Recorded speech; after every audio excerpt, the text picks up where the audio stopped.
Good morning, friends. This is 100 Kanji learning techniques. My name is Shirab. Let's repeat very briefly what we discussed in the previous videos. So, I beg your pardon.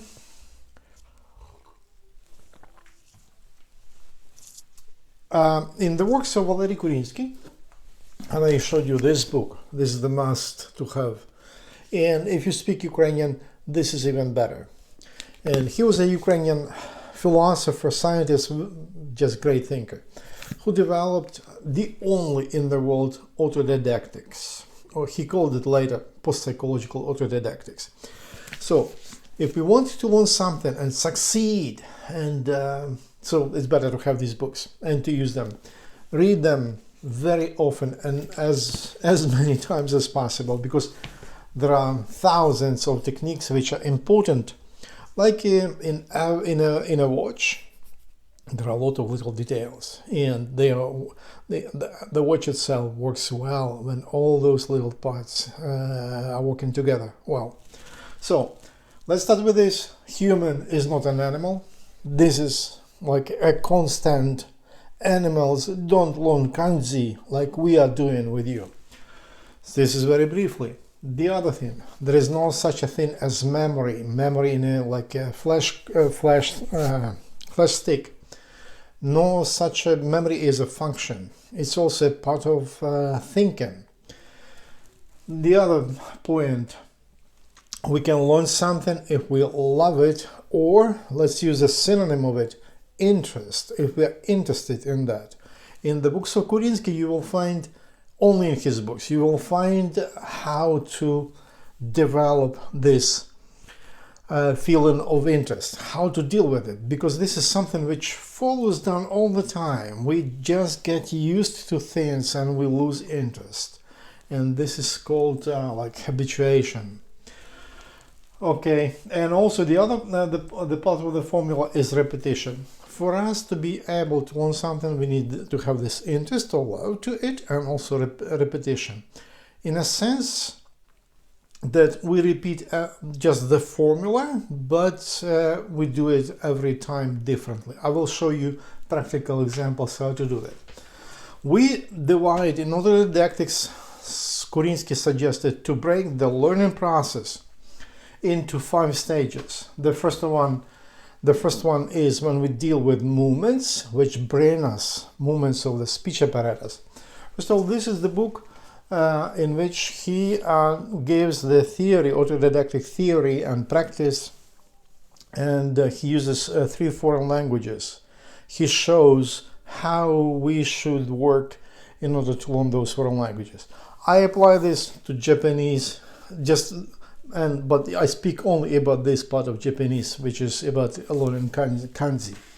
So we break down the learning process into 5 stages. The first one, on which we are with you, is about movements of the speech apparatus, for us to have proper sounds. Then there are movements, words, passage techniques, reading with blank spaces, and then the 5th stage is when we read everything and we understand simultaneously. So the books usually don't consider these stages of learning. Let me see how it fits. So in the last video we spoke about the speech apparatus. Okay, let me. Okay, so this is hiragana. In other words, this is some kind of Japanese alphabet. There is also katakana, and it is written differently, but the movements of the speech apparatus are the same.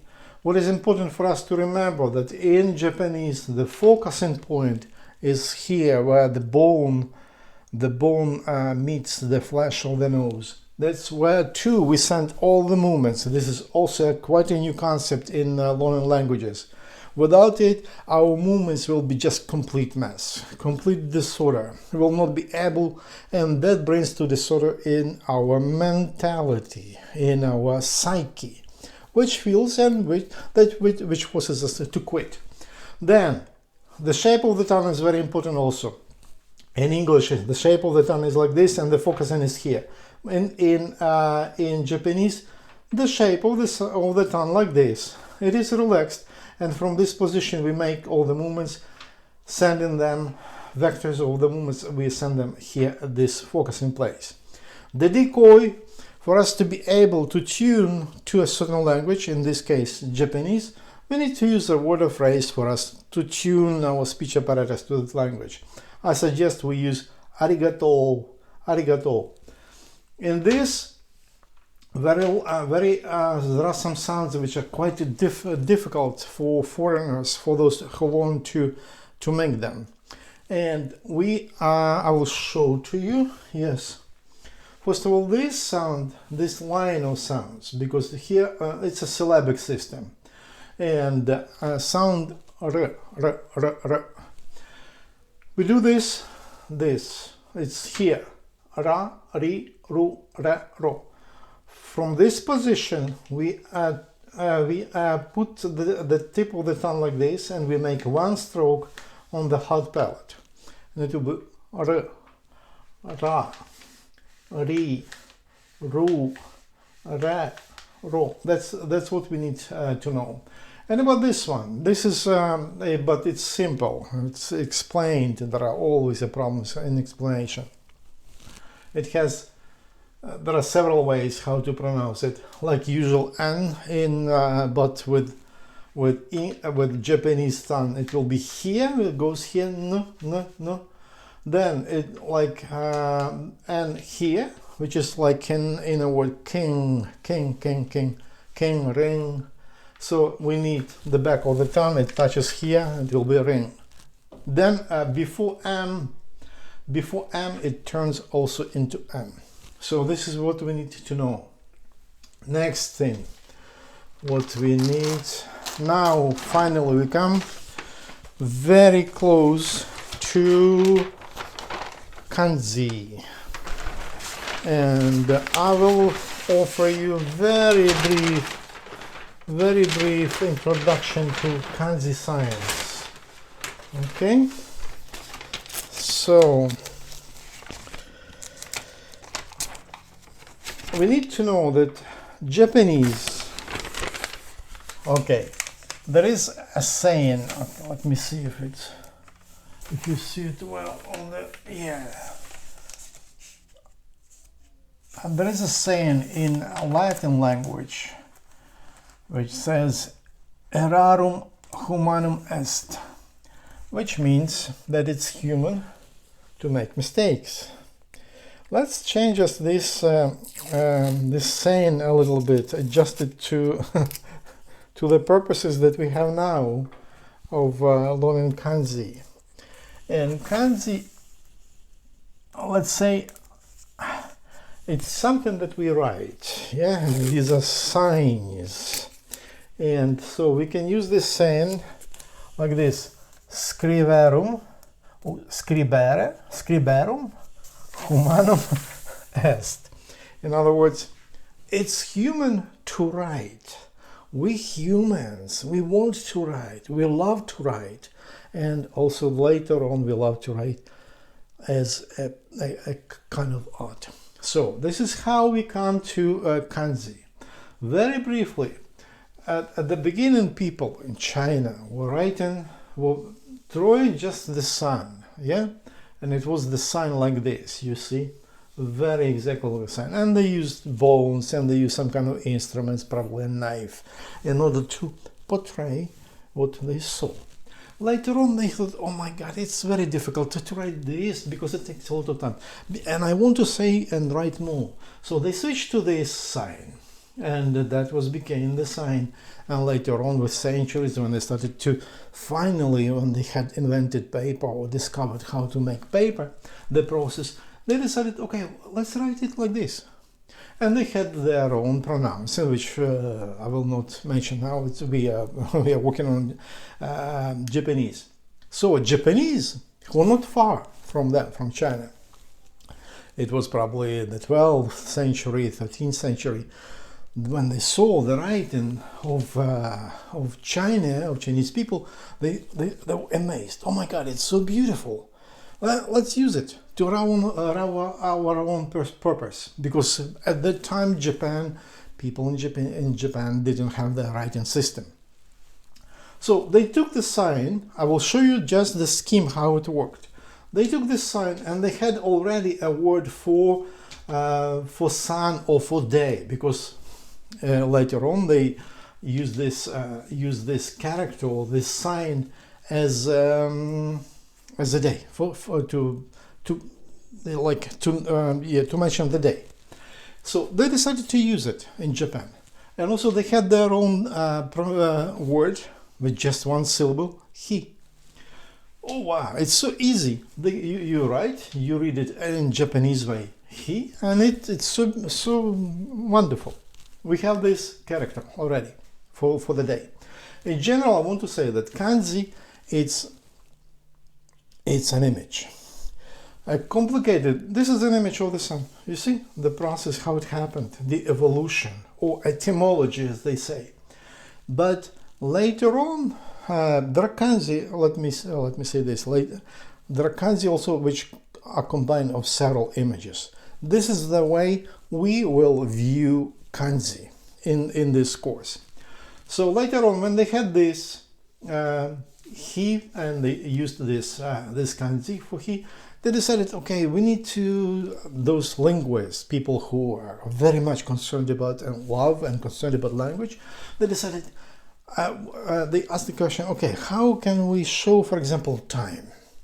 And the time is something which happens during the day. So we take this kanji, and also they heard from time to time monks in a temple would ring the bell, boom, boom, and every hour, and they would start praying, etc. They thought, okay, why not to connect the sign or the image of the temple? Let's connect it with day or sun, and let's we have our own word for it, for that. That is toki. So, and let's put these two signs together, or two images together, and let's read it toki, and then we have already a kanji for time or for hour. That was simple. Everybody was happy. It's more or less simple, and this is like we put these two kanji together. They become like one kanji in this way. So we will learn with you this. We will be learning kanji, simple kanji like this, and this is our assignment task. But what happened after that? Because we need to know what will some other things which will be necessary for us. For example, we Japanese want to also name something. In this case, it's a country which has the sun. Well, we know the sun comes, or the sun has its origins in that country. So we need to use two signs, two images. One is for a day or for the sun, and the other one like origin. So if we take this, and if we take this reading he, there are also other four words which we read with he. Okay, it's already a problem. But if we take the other kanji for root or origin, we read it in Japanese moto. There are 20 other words which we read also moto. So it's a kind of confusion. If we read it hi moto, it will be very difficult to understand what it is about. Very difficult. So somebody had an insight and told, okay, why not to use Japanese reading? Chinese reading. Because all of this before, it was Japanese reading. He, toki, and Japanese reading is called kun reading. So, but now somebody suggests, let's use Chinese reading, or at least how we hear them speaking. And so we take we take nitsi for the day or for the sun, and also we take hon. And we have, if we put them together, just we take this syllable and these two, and we will have home. And so it will be ni hon. Nihon is Japan, is the country where the sun begins or comes. So this is the third way how, and these are two different kanji. They are not glued together. They are two different kanji. We don't deal in this course for some time with these kind of kanji. Only with these simple one, simple images. One image, two images together, and they we call them one image. So you can make a pause now, play it again, just for you to have more or less clear idea how this process happened. Also, we need to remember that in this kanji, where we have in fact two kanji, where we glue them together or write them as one of the kanji is more important than the other. It is called a radical. I will speak about that later a little bit.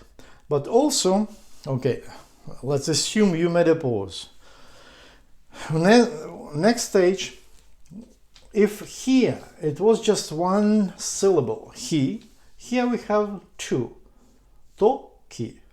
So then I need to explain to you how the intonation or syllables, how they work in Japanese. Japanese is the language where they use pitch. But for us not to be very much confused, we need to have a basic rule, which states the first syllable in any word or sentence, we read with a different intonation than the rest, which comes from it. Here, for example, if we take to-ki, there are several ways how we can write it. It can be to-ki, or it could be to-ki, applying this rule. And there could be also kanji with 3 syllables, sometimes even 4, but usually 2, 1, 2, a little bit. It happens that there could be 3. So if we have 3, it will be like low and then 2 up, like here, you see? Or it can start with high. The first syllable will be high pitch, and then low pitch. It could be also high, low, and high, but very, very seldom that happens.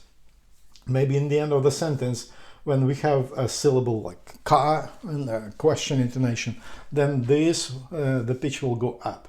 So this is the very simple approach to kanji. Whenever it has 2 or more syllables, we start the first syllable with low or up pitch, and then we change the pitch down if it's up. For example, to-ki, if we say to-ki, then we go down. If you say to-ki, when we start low, we say to-ki. So this is the most important concept to remember. And then it will be simple, it will not confuse us. We don't need, there are dictionaries where for every word they show this intonation. Please don't look at them, because you will be, on later stages it's possible, but at the beginning it will be so confusing to us. It will just destroy, it will just so much information that we will not be able to use it. And also we have to remember that in sentences, usually they start low and then there are different intonations. So it will not be the same intonation in the sentence, and there are several types of intonation, and it will be anyways, starts low, and then the first syllable is always low or up, low or up. That's it. What we know, we need to know about intonation or a pitch. Picture of using the pitch in Japanese. Okay. One more concept. Now you can stop. Take a breath. Maybe there is a need to replay it again, and we will continue. So the next, I spoke about the radical. You see, that one of these kanji or one of these images is more important in a kanji. That kanji or that image, they decided to call it, scientists, linguists, they decided to call it a radical. So, and among those 2,136 kanji that we need to learn, or kids need to learn when they graduate at the high school, they are based in dictionaries, or they put into dictionaries according to 214 radicals. That's the way it works in Japanese dictionaries. So words are placed, not only Japanese, Chinese also, they are placed according to, not like alphabet, but like ABC, but according to those, let's say, syllables, or it's better to say radicals. When we analyze, and I'll show to you, when we analyze those 2,000 and something kanji, which are necessary for us to start reading, etc.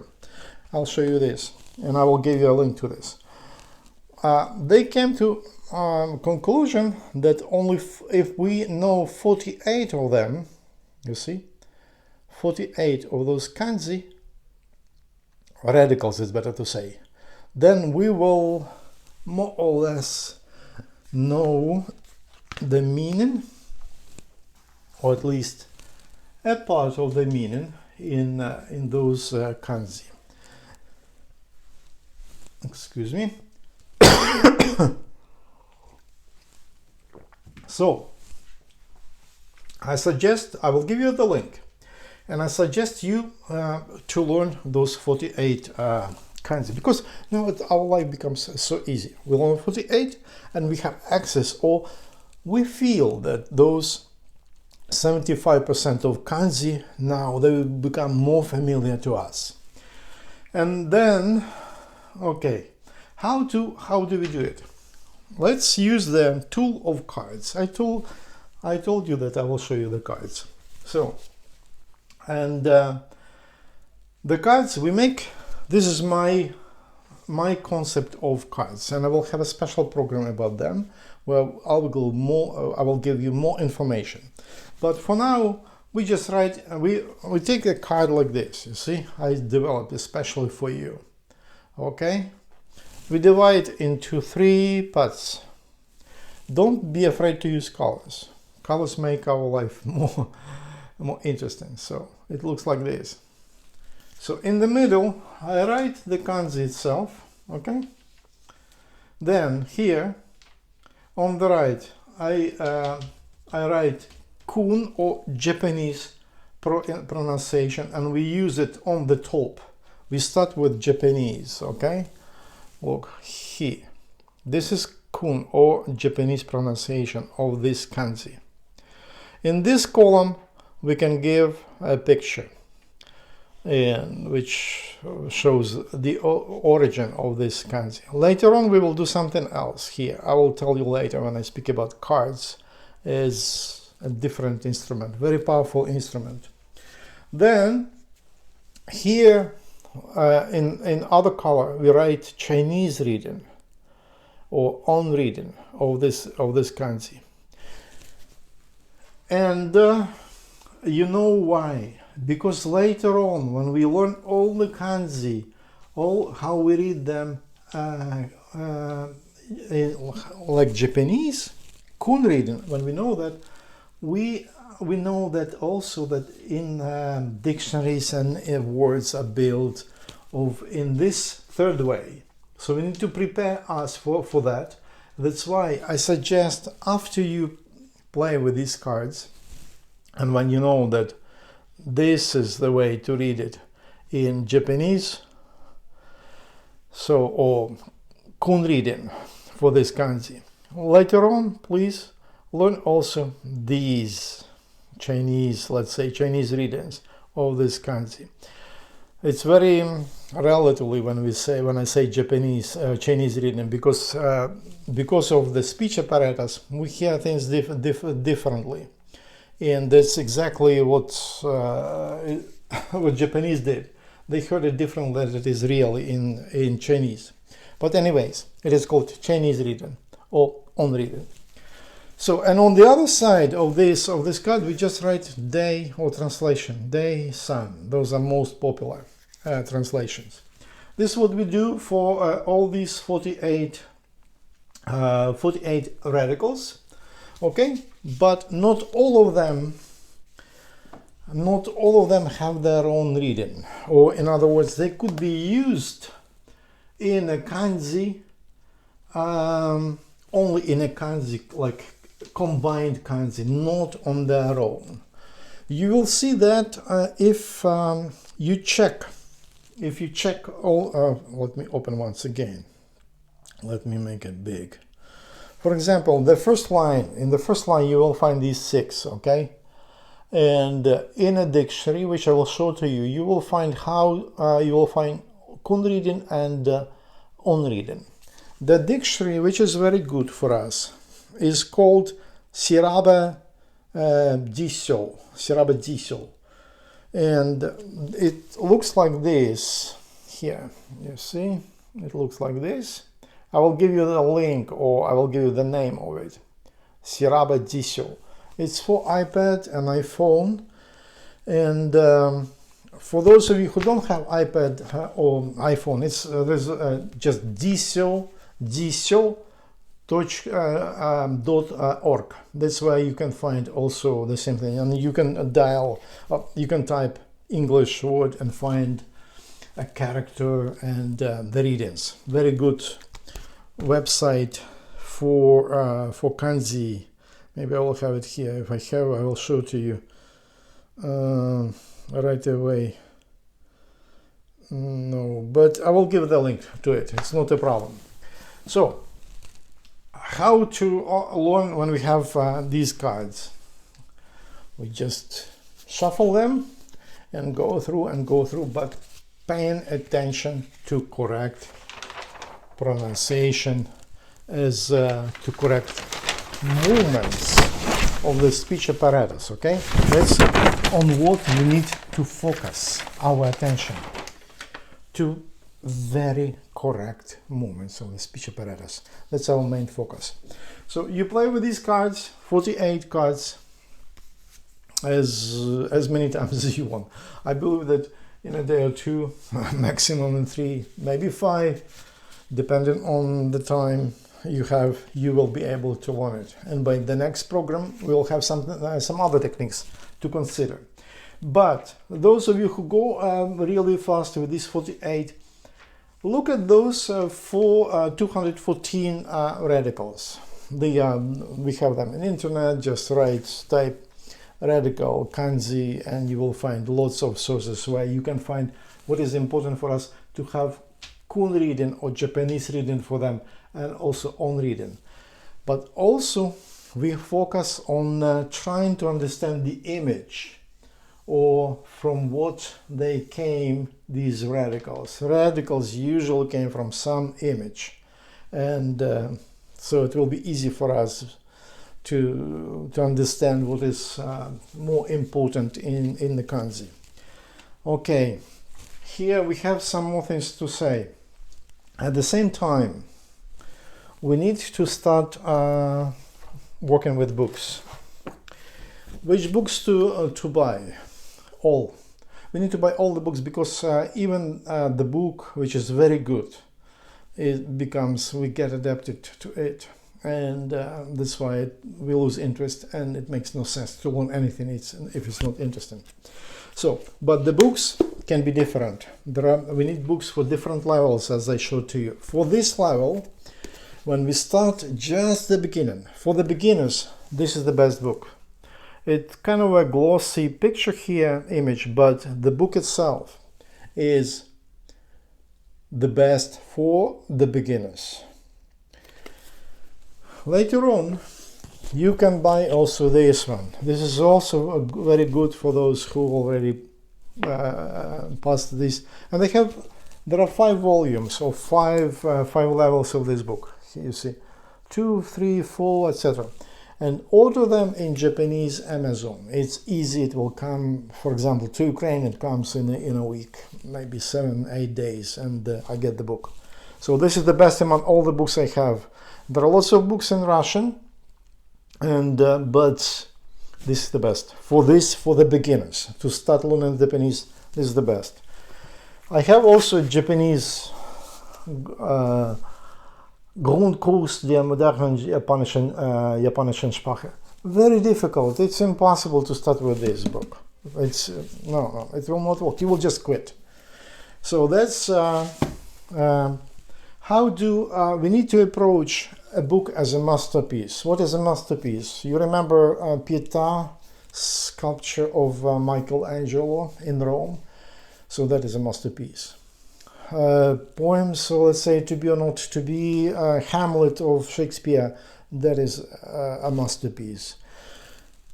Kobzar of Shevchenko poems, that is also a masterpiece. So we need to approach these books. Sometimes, yes, maybe even we don't like something, but we need to tune ourselves that this is the masterpiece. It will be better in that case. And also, one more rule which I developed for myself: we keep the book on the table only when we are learning. When we don't go to something else, we put it under the table, into on a shelf, in the drawing box, whatever, but we don't keep it in front of us.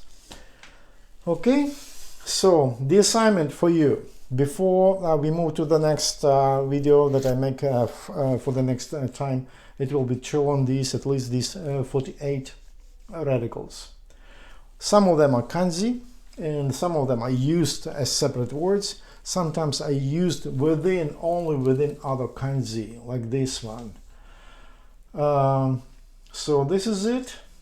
Probably this is it. Okay. God help Ukraine in these difficult times, and all the best. If you like this video, please share it with others and put likes. Also, you can put your questions. If I can answer, I will definitely do it.